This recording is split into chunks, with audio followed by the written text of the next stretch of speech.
it's so funny how we have these like heuristics, they call it in psychology, but these like mental shortcuts, again, to make our brains try to make our jobs as people easier. So losing stuff somewhere along the lines of humanity must have been really, really bad. It must have been way worse than getting something. Where nowadays we don't have those threats other than, buying something or investing, things like that. Sure. And why is that? Is it you have to work through that, I'm sure, with people that desire not to lose, right? Oh, for sure. For sure. Because what we think is when we lose something is we lose more than money, And, I was just talking with one of my clients this morning, doesn't want his business to fail. Why? Oh, because then I will have sunk $40,000 into something that didn't work. Okay. You're financially free. So that's interesting because you're playing with house money anyway. So what is it like? What is it behind there? When you lose $40,000, what does it say?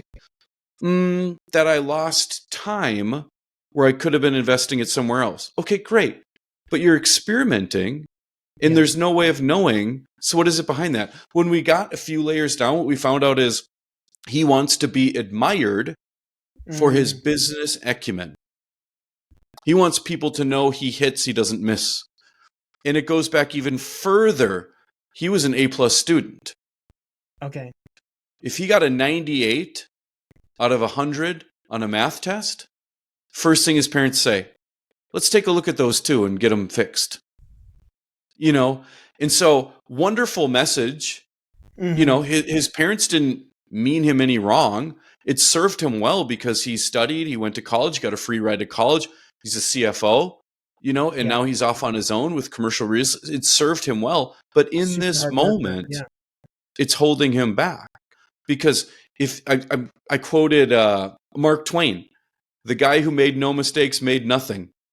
You have to make mistakes. And so what we're working on is flexing his muscle to make mistakes. So when you work with me, you get homework every time. And so his homework is to make 5 mistakes between now and the next time we talk. And he's got to jot them down. I've heard about parents asking even their kids, to give them a one fail from the day. And just to prep your kids for failure. Robert Kiyosaki has that book, Why A students work for C students. And it's that same premise of C students don't mind failing, It's funny you bring that up because at dinner time, we do the same thing. We do 3 things. It's one thing that you were proud of, one thing that you tried and you failed at, and then what was one thing that was funny. Oh, that's good. That's what we do at dinner time when we're not reading Harry Potter.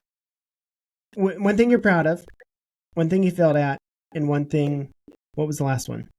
Something that was funny. Something that was funny. I'm going to start doing that. I've got 6 kids, so. There you go. Well, then you're going to hear like lots of like farts and stuff like that. This one kid farted and said it wasn't me. It's like, okay, sounds good.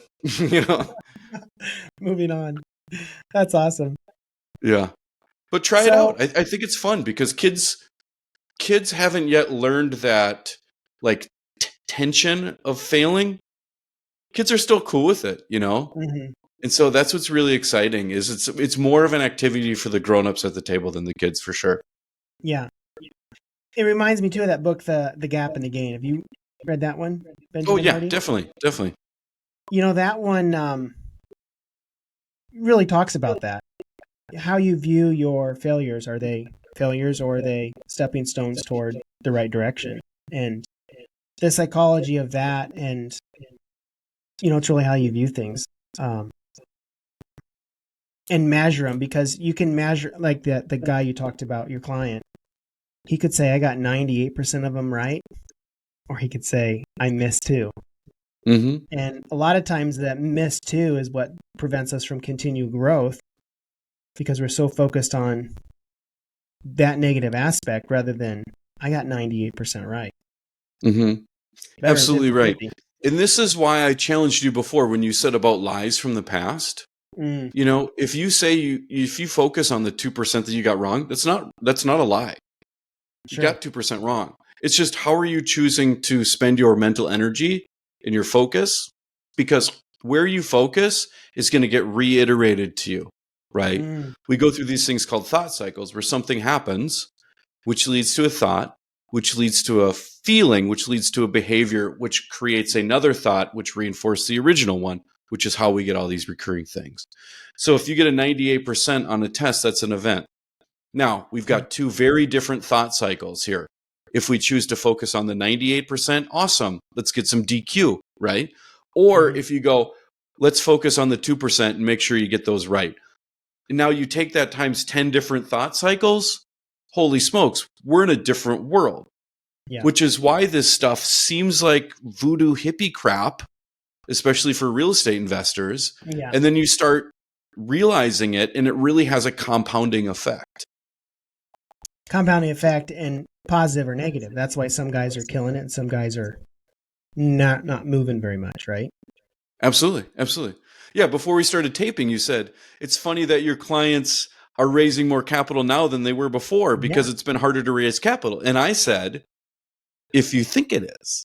If you think it is. If you think it is. Yeah. But no, if you're all in on yourself, and that's exactly what you're going to do, and you're doing this not because you want to raise capital, but because you want to prove to your kids that you can do hard stuff and you can do business in a way that is full of integrity and helps other people get more time with their family, you're going to raise more capital. Mm-hmm. Yeah. Or you can say the market, or you could say it's not the right time. Yeah. I mean, either are true. Everyone's both are true right now. Yeah. Yeah. No, that's so good. So the perspective, the angle on it, that's good. Something I have started doing that has helped me in regards to just being more grateful is actually journal. Try to journal every night, a full page of what I'm thankful for. But it's that same thing. It's perspective, because you can go to bed having negative thoughts about XYZ, or you can find the positive in it. But it's interesting what has happened. What I feel like has happened is, as a result of that little exercise, it makes me more grateful throughout the next day. It makes me identify those things. Kind of like the guy doing the affirmations without it written on the mirror. It's a habit. But it's me sitting down and putting time and thought into what was positive today. What am I grateful for? Versus going to bed grumpy because nothing worked right. Yeah, no one wants to go to bed grumpy. So that's interesting. So you do it at night, and do you have any sort of cues or any sort of prompts or questions that you're trying to ask? You just go for it.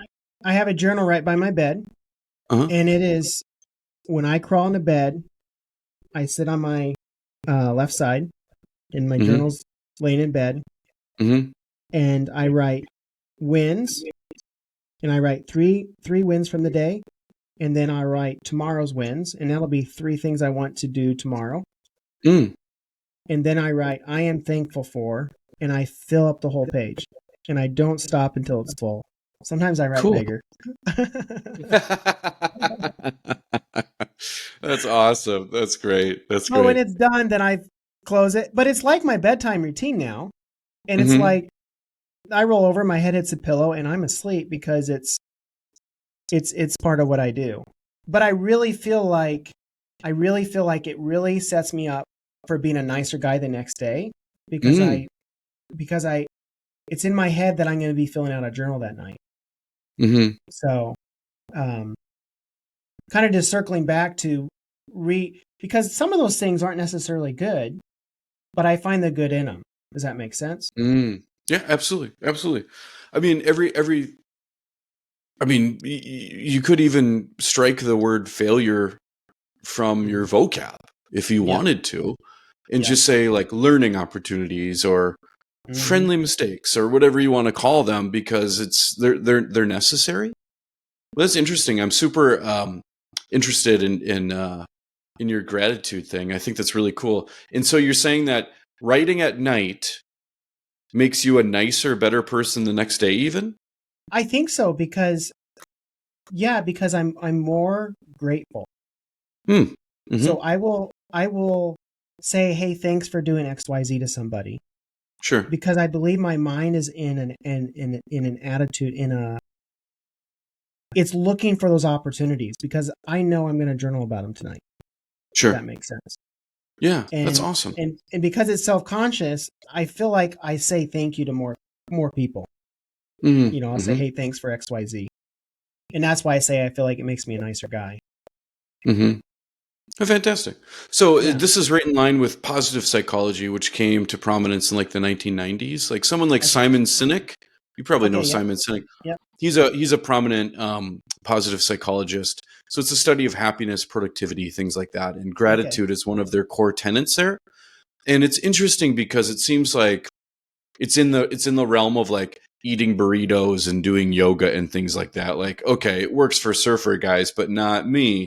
But the science is like undeniable on this, that if you practice gratitude, you will be happier and you will get more promotions, make more money, have more, whatever you want to call it.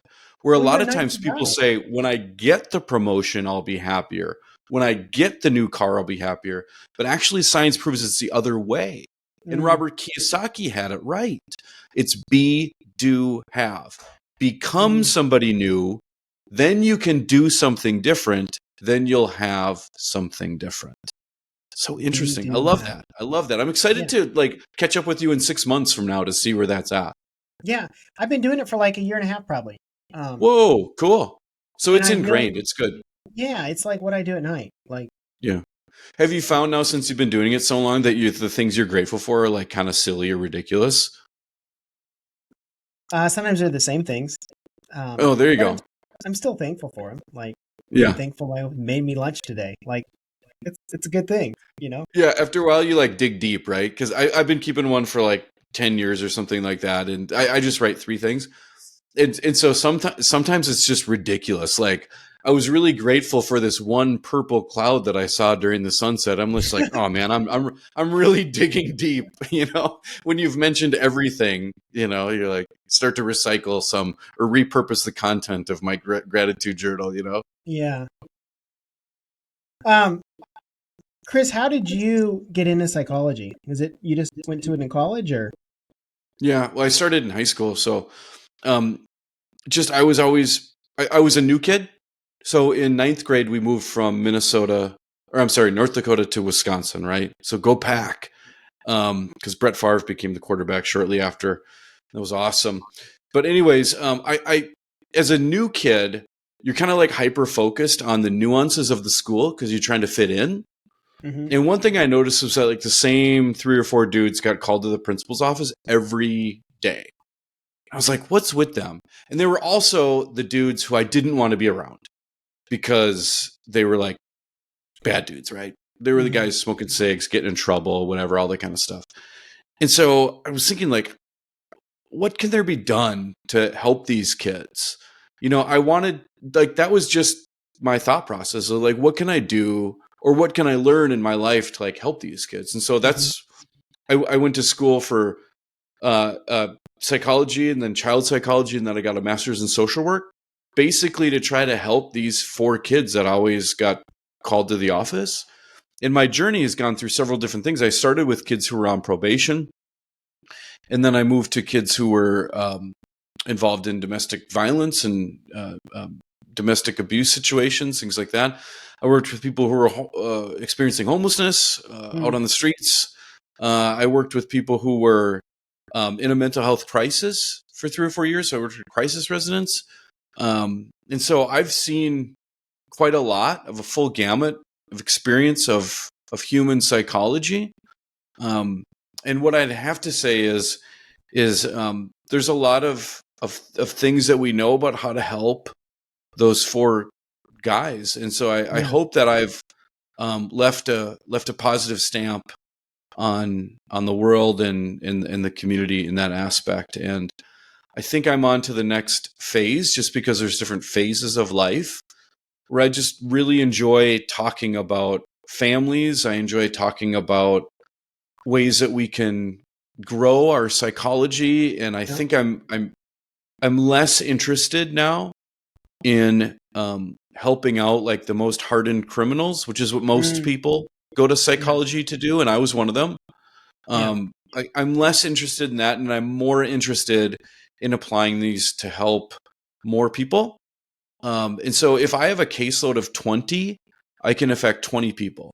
Mm-hmm. But if in my performance psychology, I work with 20 syndicators and they each have 50 investor families, Sure. that's a huge reach, and I strongly believe, because my family has experienced it, when you've got some passive income coming in and you're worried less about money, that really has a butterfly effect throughout other different things that you're doing. Yeah. Like my wife just went through the budget this weekend, and so like we're going to be eating out at restaurants less. And one of the things we thought was like, awesome, we haven't had picnics in a long time. And You're so gonna it's do like, that. like there's more family time when there's income coming in, and that's really cool. And that's what I'm passionate about now, is just having a bigger reach, using psychology to have a bigger reach. That's so cool. That's so cool. What do you think has been the most influential book that you've read?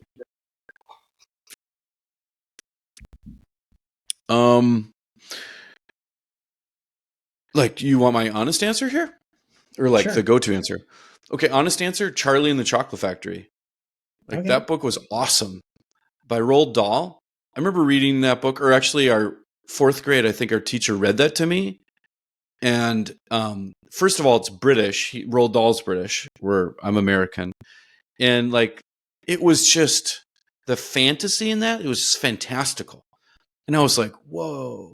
That was the first time that really got me interested in like things that are other than black and white. Because I was a really, like, and by black and white I mean like rigid thinking. Like I was really good at math. Like I was doing, like probably 10th, 11th grade math in fourth grade. I could do things in my head, but I was awful at art, and I'm still awful at art. But like that was one of the first books that got me interested in art and how you can use science and art together.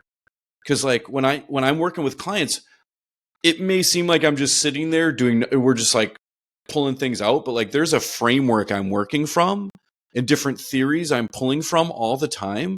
And that was like the first time that I've seen science and art collide in a way that really spoke to me, But I would say in the last 5 years, the book that's had the most impact on me has probably been The Go-Giver by Bob Berg. The Go-Giver is just so great. I love that it's a story form. I love that the guy is super timid to get involved right away, and he's in it for all the wrong reasons. I still think about it sometimes when I'm drinking coffee, about how she's going to share her coffee with the world. And the Go-Giver is just so cool. In fact, like you can't see, but to the left here, I've got 3 things on the wall. I've got, one is the five laws of stratospheric success, which is straight from the Go-Giver. I just like printed the thing from the book. Yeah. And then I've got a picture that my daughter drew for me. And then I've got the Man in the Arena quote by Teddy Roosevelt. So those are like the 3 things that keep me going throughout the day. That's cool. Yeah. Bob Burke, right? Bob Berg. Yeah. Berg. Yeah. I love that book, all about relationships over transactions and not being tit for tat. Mm-hmm. Absolutely. And I think that book's going to get more and more relevant. In the social media age, it's really funny because we're in like the post information age where there's no such thing as truth anymore. And so when that happens, I could go online right now and say I'm anything, right? Yeah. But I'll only fool the people that know, like, and trust me, and maybe that's a bad example because we're trying to be good apples. But what I'm saying is, the Go-Giver will become more and more relevant because it really is about transparency. The future is going to be, open the kimono here. Let's peek behind Oz's door, to see what's going on. And I think things are just becoming more and more transparent. More companies have to take a stance on where they are on political issues or climate change or whatever it is. People don't want just Tide anymore. They want to know what Tide stands for. And so I think books like The Go-Giver are going to be even more relevant in the future. Well, and I like that book too because it can be so easy to be so transaction focused, but we need to, and I guess I mentioned that in regards to social media and stuff. It's easy to think that it's easy to hide behind social media as being something, but it's really not where we are. And I think that our culture is going to get to a point where we're starving for those real relationships. And that's where that book really comes into play. It's about the relationships. And yeah, I feel like we're on this roller coaster a little bit on figuring out social media and how it plays into our life, but there will get to a point where there's such a gap in our lives that we will just want that, real estate deal. You'll take less of amount because you know the person rather than it's the best money. So. Oh, absolutely. Absolutely. I mean, if you're an LP investor right now, like what do you do to vet a deal? You vet the team. Yeah. You go with the team. Which is why even though interest rates are up, the price discovery is off, things like that, the people who have built a lot of trust over the past couple decades, they have a waiting list. Yeah.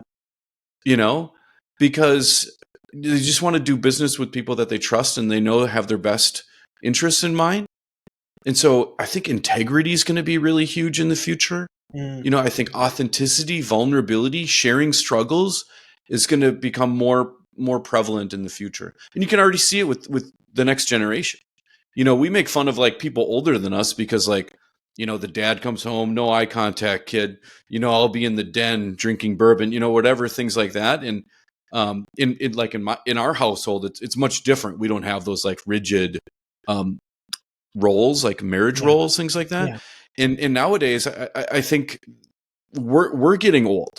The way we look at life is becoming old fashioned. And I think for good reason.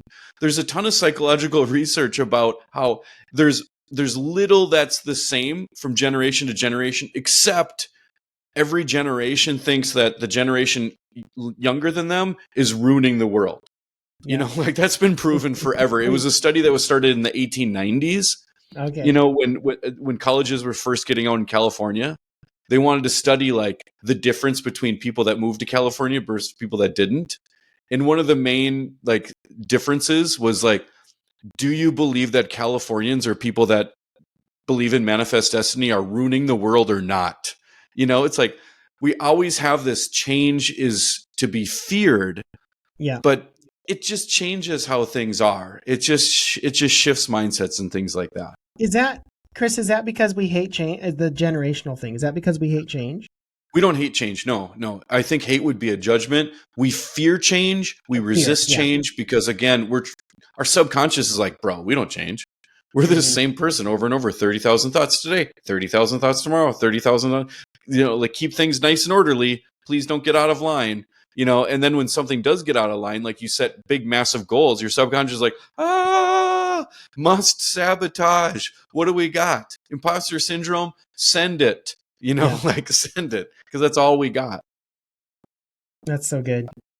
Well, as we wrap this up, Chris, I'm wondering if you had one message to share to the world that you want the world to know about you, or that you want the world to know. What would that one message be?